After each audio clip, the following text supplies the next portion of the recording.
Selamat berjumpa. Ini saya akan melanjutkan cerita saya mengapa saya memilih S3 Unhi. Karena bagian pertama sudah selesaikan, sekarang saya melanjutkan ke bagian 2, khususnya mengapa saya memilih S3 Unhi. Seperti yang saya singgung di bagian pertama tadi, ada sedikit bahwa saya mau sekolah mencari sekolah yang full Hindu. Nah, saya ada kawan ngasih tahu, saya belum kenal mana-mana universitas atau sekolah tinggi, saya belum tahu. Ada yang ngasih tahu Unhi. Saya coba datang langsung, terus mendapat info bahwa ini sedang dibuka di sini. Itu tahun 2011 sedang dibuka S3 Unhi yang kedua. Katanya yang pertama, angkatan pertama itu tahun 2009, 2010 kosong, 2011 dibuka lagi. Ada begitu, dan terus saya disarankan untuk ngambil itu dengan alasan setelah dites oleh 3 guru besar, dites artinya kemampuan saya, niat saya untuk melanjutkan sekolah itu, saya disarankan untuk mengambil S3 Unhi jurusan agama dan budaya, bukan pendidikan, tapi S3 budaya, agama dan budaya. Nah, dia yang mewawancarai dulu itu seperti saya sampaikan kemarin, bahwa Bapak Profesor Gunade, Bapak Profesor Putu Gegel, Bapak Profesor Ana Agung Ngumbaro, itu 3 orang itu menyatakan bahwa Anda silahkan kuliah di S3 Unhi jurusan agama dan kebudayaan. Begitu saya mendapat dorongan dari ketiga guru besar itu, saya kelihatannya semangat sekali untuk mengikuti kuliah. Singkat cerita, apa persyaratan saya penuhi, langsung saya kuliah termasuk sangat rajin. Ya, Islam bukan bilang yang lain tidak rajin, artinya jarang saya absen. Umumnya kawan-kawan kan banyak yang absen.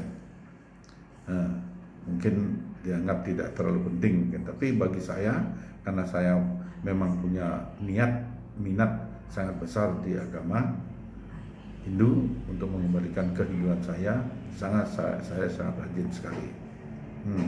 Jadi setiap kuliah dari setiap dosen guru besar saya ikuti dengan cermat. Makin tinggi niat saya untuk menjadi mahasiswa yang baik di S3 Unhi. Nah, saran waktu itu dari almarhum Profesor Gunade, Ide Bagus Gunade, pokoknya kalau dari hasil dari hasil pernah dikasihkan semacam PR. Dari hasil PR itu ada dinyatakan waktu itu ada 3 yang terdaftar, termasuk saya. Itu dinyatakan karena yang lainnya sudah berapa kali juga dikasih tahu, juga belum mendaftarkan. Propnya menyatakan bahwa Anda tahu siapa yang akan bisa cepat untuk mendapatkan gelar doktor. Anda bisa lihat dari cara rekan-rekan Anda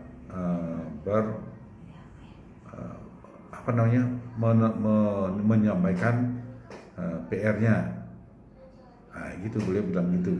Dan salah satu termasuk disebut saya di sana. Ya, walaupun mungkin saya tidak termasuk yang paling baik sekali, tapi saya termasuk mahasiswa yang mengikuti aturan.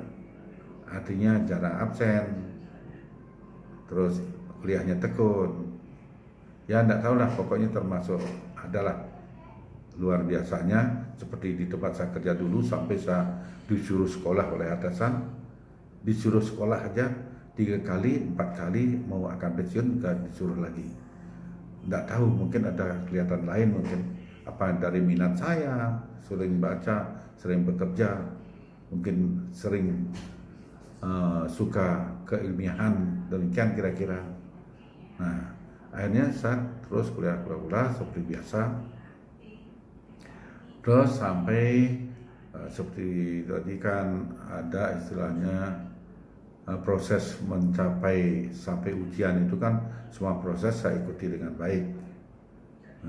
Sampai akhirnya ke ujian tertutup, artinya hasil penelitian, ujian hasil penelitian.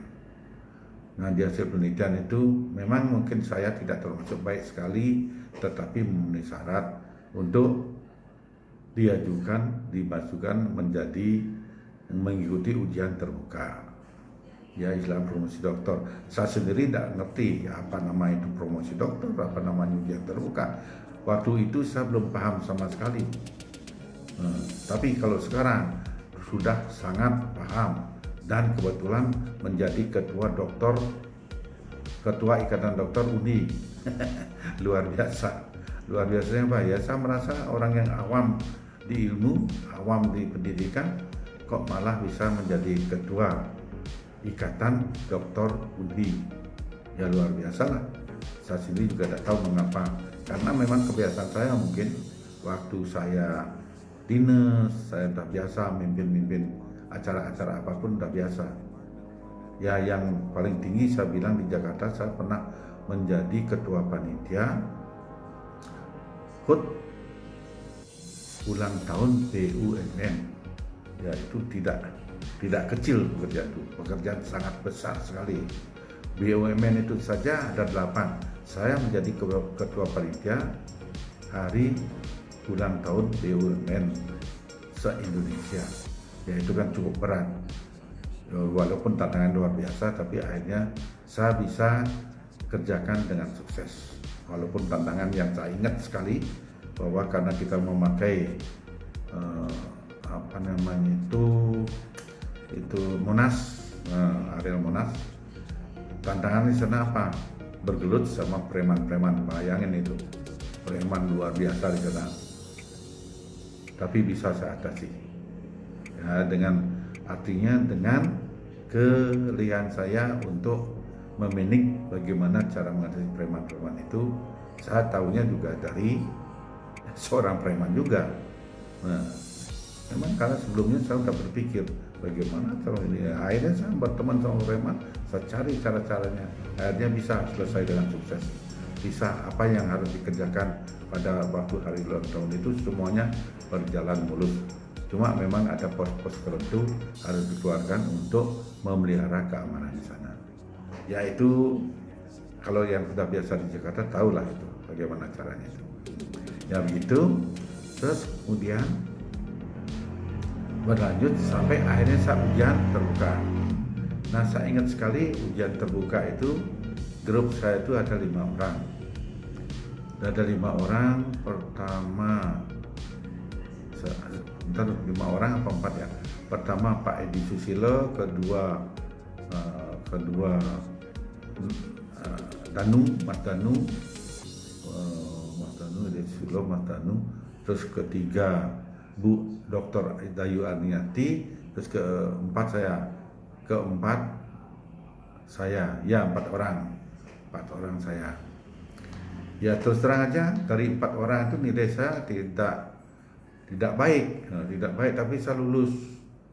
Ya lulus dengan memuaskan, itu kan artinya udah yang baik kan dengan cum laude. Tapi dari semua 4 orang itu mungkin karena saya, mungkin ada kawan 2 orang itu sebenarnya cum laude mungkin karena dia lebih pintar dari saya. Terus terang aja saya ngakui, karena saya kan tidak bergaul di bidang ilmiah, saya bergaul di bidang pekerjaan.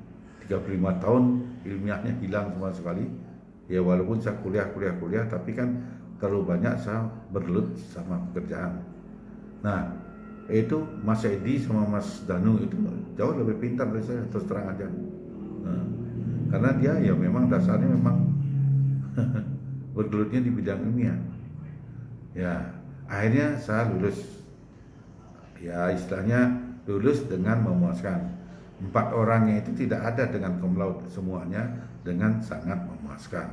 Ya udahlah, lumayan lah bagi saya, itu sudah sangat lumayan. Orang dari perusahaan, orang pekerja tidak pernah mendengar ilmu ini gitu, akhirnya bisa lulus S3 di UNHI jurusan Agama dan Kebudayaan. Nah, apa yang terpenting di sini yang perlu saya sampaikan? Yang paling penting saat ini yang saya sangat ingat sekali bahwa saya pernah putus asa. Putus asa karena saya merasa apa? Merasa pada waktu bimbingan itu setiap maju salah, dicoret. Ya bukan salahnya nyoret, ya mungkin betul saya sendiri yang salah, tidak bisa menyesuaikan dengan apa yang dimintai oleh promotor saya waktu itu, Bapak Profesor Dr. Putu Gelgel. Kedua, Bapak Profesor Dr. Wayan P. Widya. Mungkin beliau tuh mungkin betul tidak salah, karena saya yang tidak bisa menyesuaikan, dicoret-coret. Akhirnya saya semacam patah semangat, saya akan berhenti, tidak akan mau mengikuti lagi untuk bikin disertasi. Sudah bikin disertasi ini kan sudah tahap terakhir itu, hampir saya putus sudah itu. Sama sekali saya tidak mau ke kampus, tidak pernah saya ditelepon juga enggak oleh kampus, telepon suruh kampus enggak juga, saya mau berhenti. Dan kebetulan juga kan saya sudah punya pekerjaan yang menjadi advokat. Ya banyak juga saya ada perusahaan kosen dari beton, saya juga ada. Ya banyak saya megang organisasi massa, ormas, saya ada pegang 4, termasuk di kampung saya juga menjadi ketua Banlingsir. Cukup banyaklah kerjaan saya, sehingga saya mikir untuk berpikir melanjutkan ini tidak usahlah apalagi yang dicari, karena istilahnya dari status sudah cukup lah. Tapi akhirnya saya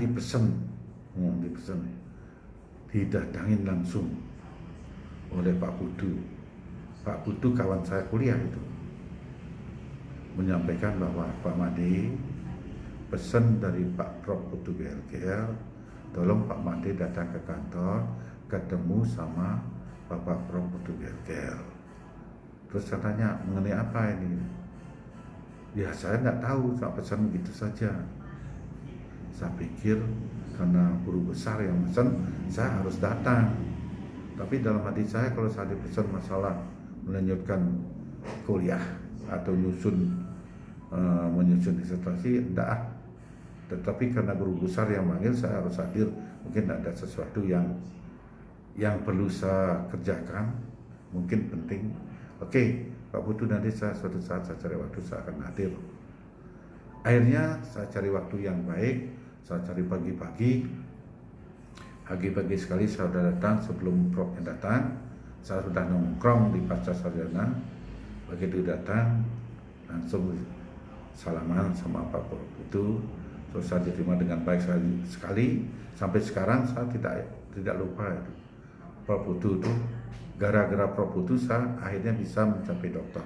Kalau enggak, ya sudah, pasti waktu itu saya sudah ke out lah sudah. Apa kata-kata yang saya ingat itu? Pak Made, dikasih gambaran dari meja itu. Pak Made itu sudah jalan nih, kalau saya gambarkan, nih jalan Pak Made ini, terus udah hampir sampai di ujung meja. Tinggal Pak Made loncat saja, itu udah selesai. Mengapa Pak Made harus tidak hadir? Mengapa harus tidak lanjutin sedikit lagi saja? Nah, terus saya bilang terus terang sama Profnya, terus terang aja Prof, saya itu merasakan tidak mampu saya untuk melanjutkan ini, karena rasanya saya tidak punya modal, tidak punya semangat, karena ketidakmampuan saya untuk menyusun disertasi ini, karena terlalu banyak sekali harus buku-buku yang saya kumpulkan, yang saya baca, sedangkan sehari-hari saya sulit sekali untuk bisa membaca buku. Itu alasan saya. Nah, terus Pak Prof bilang gini, dah oke, Pak Made saya kasihkan orang yang apa Pak Made yang tidak tahu, nanti dia yang bisa jawab. Tahu enggak Pak? Yang dikasih itu siapa? Datang ke kantor saya kan advokat, datang ke kantor saya. Namanya Pak Putu Sastra Wibawa. Waktu itu beliau itu masih S2, belum S3. Nah, kan dia itu S3-nya di Undip. Nah, saya dulu pernah di Undip itu mengambil advokat, mengambil bukan advokatnya, mengambil notariatnya saya ambil di sana. Jadi saya kenal betul siapa-siapa SA di sana, dosen-dosen di sana, saya betul tuh di Undip itu. Karena saya pernah juga di sana menjadi panitia, karena saya ketua IMNI. Ketua IMNI itu Pak, Ketua Ikatan Mahasiswa Notariat Undip, saya itu ketuanya. Dan bersidang sering kemana-mana, menghadiri undangan seluruh Indonesia. Jadi saya punya nama kalau di sana di Undip itu. Nah, terus termasuk dekannya waktu itu, dekan hukumnya, termasuk akhirnya menjadi rektor, Bapak Prof. Muladi, seolah-olah menjadi kawan baik saya. Apapun acara di rumahnya pasti saya diundang. Nah, begitu sampai begitu. Nah, terus dikirim Pak Putu Sastrowibowo. Nah, itu saya menyatakan bahwa sekarang saya berani menyatakan bahwa Pak Putu itu orang luar biasa. Luar biasa artinya baru S2 bisa memacu orang akan mencari S3 dan ambil tamat. Luar biasa itu. Betul-betul luar biasa Pak Putu. Terima kasih. Sampai sekarang saya menyampaikan terima kasih, saya dari dulu sudah saya sampaikan sama Pak Putu. Sampai dia kuliah di S3 di Undip itu saya tahu betul itu. Nah, tugas Pak Putu itu apa? Pak Putu terus terang aja tidak banyak membantu, tapi motivasinya yang luar biasa membantu saya. Malah anak S2 memotivasi calon S3 kan luar biasa ya. Sehingga saya mempunyai semangat lagi gitu. Apa bantuannya? Terus terang saya bilang, saya untuk menyusun ini saya tidak mampu. Karena apa Pak? Karena saya tidak mencari buku ini sulit sekali. Sampai saya nanya ke Gajah Mada, sampai ke UI Jakarta, tidak ada buku itu. Nah itu terus terang aja pada waktu itu banyak instruksi dari Pak Prof. P. Windio yang menyuruh cari buku ini dan harus masuk di buku saya, di apa namanya, di susunan buku saya, di disertasi saya harus masuk. Nah itu akhirnya beliau Pak Putu itu mencarikan buku itu, tidak tahu cari di mana dapat, tidak tahu dapat apa. Akhirnya saya bisa menyusun dengan dimotivasi terus, hampir seminggu 2 kali datang ke kantor saya. Kerjanya motivasi itu. Coba ngajar apa gini enggak, mau motivasi supaya saya jalan terus gitu. Nah, itu terima kasih lagi Pak Putu Sastrowibowo, Pak Doktor, Pak Dekan sekarang ini. Nah, itu. Nah, akhirnya saya bisa sampai ujian tertutup sampai ujian terbuka. Jadi, lewat acara ini saya menyampaikan terima kasihnya yang luar biasa kepada Bapak Profesor Putu Gelgel. Atas bantuan Bapak, saya akhirnya bisa selesai S3 di S3 di Pasar Unhi. Terus kedua, ya jelas kepada Bapak yang bimbing saya, yang menjadi promotor saya, Bapak Profesor Dr. P. Windio. Thank you Bapak. Berkat bimbingan Bapak saya juga akhirnya bisa selesai. Dan yang ketiga, ya kepada ini Pak Putu Sastrowibowo, itu yang luar biasa, anak S2 membimbing calon S3, luar biasa. Terima kasih Pak Putu. Nah, begitulah kisah saya untuk mencapai S3 di UI. Dan lewat acara ini saya menyampaikan terima kasih kepada seluruh siapapun yang ada di Pasar UI dan UDI yang mendorong saya sampai mencapai S3. Terima kasih. Sampai ketemu lagi.